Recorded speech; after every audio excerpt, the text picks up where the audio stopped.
This game, I had a bit of an ego and I ended up losing. And I asked, in chat yesterday for someone to, go through the video with me, and they did. So Jupes, I asked Jupes to humble me because I was like, I thought I did everything right, and he pointed out so many things that I was missing. Big takeaway was camera control, um, looking at like what's going on the map in the lane, pressing tab more frequently, playing around objectives, and staying on cue with my timer. Hmm. All I did this game was hit my camps correctly for the most part, and look for kills, but I didn't help the team. And then when I became behind, I didn't look to like play for my 80 carry and like sit on the 80 carry. I let my 80 carry die a lot of times here, Okay, and yeah, sounds good.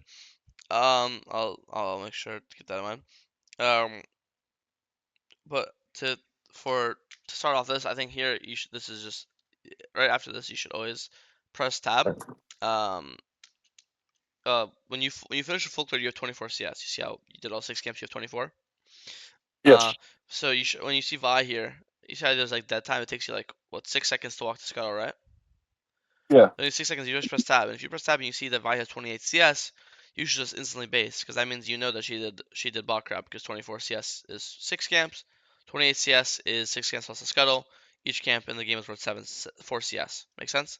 So in this yes, case, sir. you should press tab. She CS 28, and then instead of wasting 6 seconds running all the way up to it says 6 seconds running all the way to river, you know that crab's already dead, so there's no point. So here you'd base, base, base, base, base, and then here you see that crab's already gone, and now you should instantly base because what are we running to? You're ground spawning in 20 seconds. There's no way you're running all the way to top crab because you're literally across the map from it.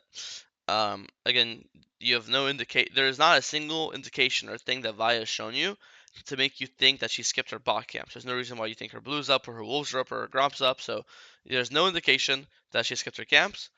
You're not running across the map with 1400 gold, and you're ground spawning soon. So why are you not basing here? What are you thinking about doing here? I wanted to deep ward, but I realized like it wasn't necessary because I was like, okay, if she started wolves, then it should be spawning soon. But I think my timing was completely off, and it was unnecessary. I waited like 20 Why seconds. would she start wolves? Who the fuck starts wolves? I I have actually before, but yeah, No, but like how often? You play 1,000 games. I How started often? her. I should say started blue side, not wolves, Yeah, but but if yeah, you start, yeah, but then okay, okay, three things. Okay, three things here. You ganked a bot. Usually, the first lane you gank or the first lane you're part of is the opposite side of where you started. So you started blue this game, so you pathed down, right? So you ganked bot. right. So if you started red and you pathed up, you'd probably be ganking Alawi right now. Same way, right? So which means that she started red side. Yes, exactly. So, because how did she start That's blue? just And she one. did blue, Gromp, Wolves, Raptors, Red Krugs. And now how did she go from Krugs all the way to bot and go from Krugs and has had time to do bot crab? Like, how is this humanly possible, right?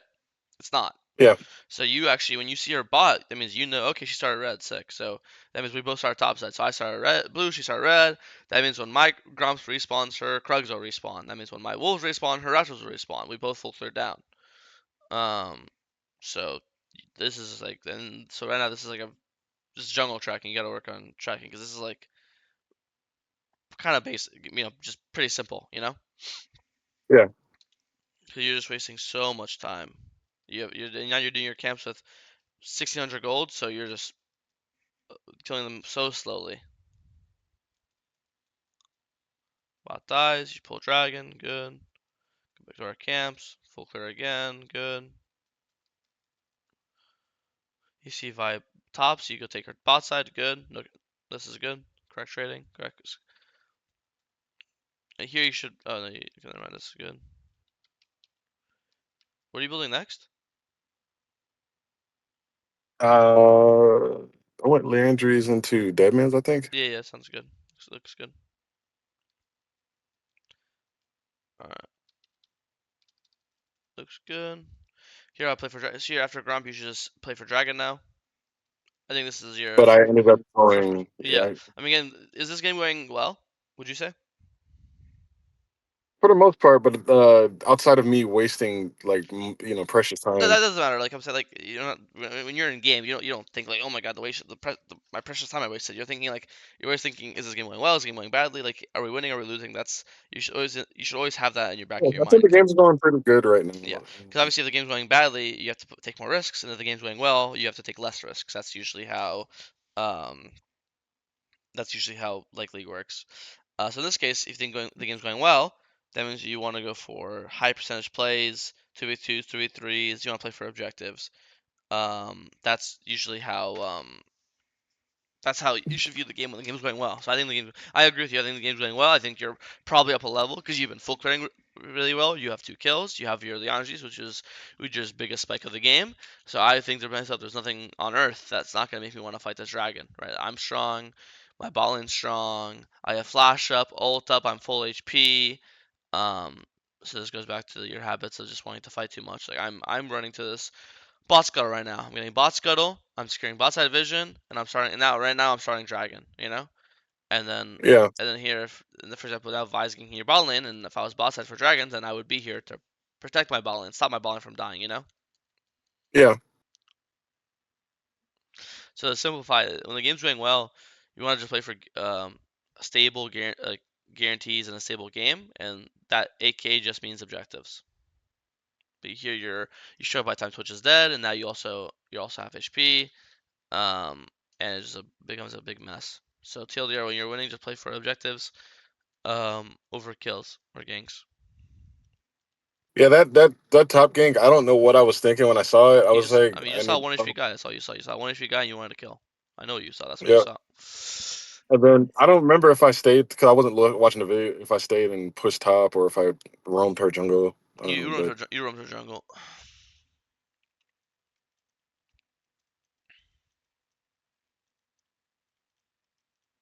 You should be looking to base. You have 1,500 gold. Okay, we base now. Play for Herald next, which is good. That's the next objective. I Vi gave Harold here. I thought I had more time to finish my camp. I should have Nah, just jumped off the camp. no, no, it's fine. I like this because right now your entire team's in base, so running here by yourself wouldn't make much sense either way. I think doing the plan to do your Wolves Grump and then doing Herald is correct. He just happened to sneak it, but he didn't even end up getting it. Like he didn't pick it up, so it's not that bad. I think it's fine. Play for Dragon. You got third Dragon. That's really good. I think having this is really good. I don't care that you have to flash out. I think getting third Dragon's really really good. Now I actually have to figure if that's your second or your third, but we'll see soon when you press tab. Now the game plan should be really simple. Um, if that was actually your third, now the game plan is I win the game at Soul, which is in 4 minutes. Operation: don't force any unnecessary plays, don't take any unnecessary risks, and just wait for the dragon to spawn. And until then, just make sure no like you're just becoming a babysitter of the map. I don't die. Make sure my teammates don't die. And as long as no one dies and no one starts inting, and we keep our conditions stable, then we should be good to go for the respawning dragon. Yes, sir.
Watch this again.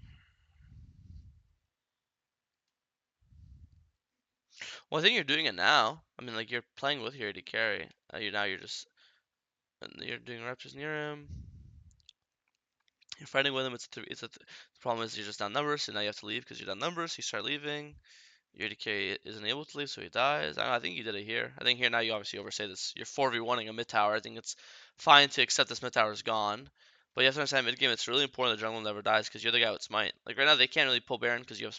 I mean, they can, but technically it's kind of like scary for them to pull Baron because you could always potentially smite it away. But if you die, there's nothing stopping them from pulling Baron right now, right? Because Yeah, now you guys have no smite. I think that, and this Jupes pointed out, he was like, the minute your team died, you should have run bot and taken like shoved that mid wave, or I mean a bot wave, or done something else instead of trying to defend that tower. Like I wasted gold and time doing that, and again, I'm not like levels ahead anymore at this point, so Yeah, find gold elsewhere.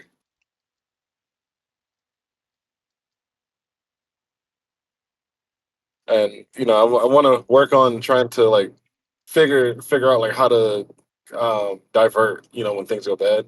yeah. I mean, this smite is unacceptable.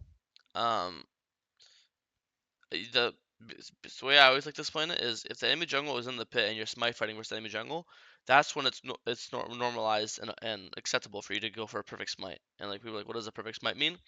Perfect smite is like if your smite does 1400 and you're just smiting, then you're smiting it at 1399, right?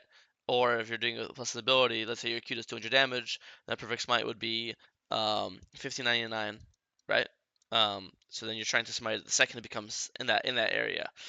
If there is no jungle in the pit though, like let's say the Lowy's in the pit, what is Lowy's highest damage ability? Her Q, which does what, like 500 damage, 600 damage, let's say, right? Yeah, So why would you ever have to smite at 1400? You could smite at 1300, 1200, 1100. You could even smite at 900. You could even smite at 700, right? The point is you're smiting at a range where there's not a single ability Lowy has that does more than 700 damage, right? So yeah, if you're versus another jungler, sure, go for the perfect smite. If it's not another jungler, you should be doing just a safe smite at 900, 800, 1000, right? Where it's like a really stable number where it's no way you fuck it. Like no way it's they steal it and there's no way you mistime it where you smite it and it's the dragon is still alive. This goes to barons and heralds. This applies to every objective in the game. If someone comes to smite fight you and it's not the enemy jungler, you could smite it. We should always be smiting it way below the threshold. Because here you go for perfect smite, and you miss timing, and somehow Alawi is stealing your soul, which is like again so unacceptable. Because our entire game plan is around just stacking these dragons and scaling with these dragons, and the enemy team just bought themselves another 5 minutes where we don't have dragon. yeah. That's a good point.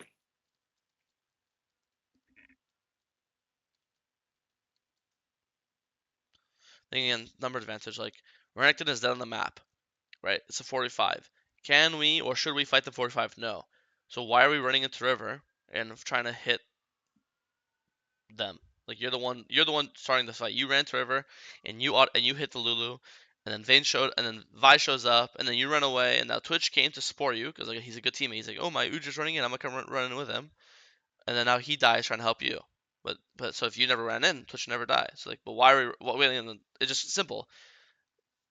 When this game going, we said earlier, the game's going well. You go for high percentage plays, 2v2s, 3v3s, 4v4s, objective game plays. There is no objective here, and we are down numbers. So, AK, there's no reason to be fighting here. Make sense?